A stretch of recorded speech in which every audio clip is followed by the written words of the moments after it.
মামি, তোমার তো মন খারাপ কেন গো? আমি তো সব সময় পূজা করি, সবাইয়ের ভালোর কথা চিন্তা করি, তাহলে কেন যে সব সময় আমার সঙ্গে খারাপ হয়, তাই আমার আর কিচ্ছু ভালো লাগছে না।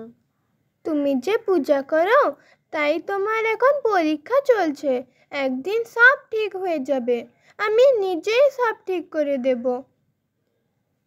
তুই ঠিক বলছিস তো গনু, তোর উপর আমার পুরা ভরসা আছে। আমি জানি একদিন তুই সব ঠিক করে দিবি। ছাড়ো তো এসব কথা এখন। আমার খুব খিদে পাচ্ছে। আমায় কিছু খেতে দাও তো।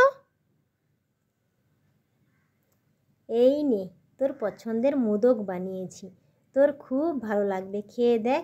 কেমন হয়েছে খেয়ে বল তো আমায় তাড়াতাড়ি, দেখি কি কেমন হয়েছে, তোর পছন্দ হয় কি না দেখ। ইয়াম্মি।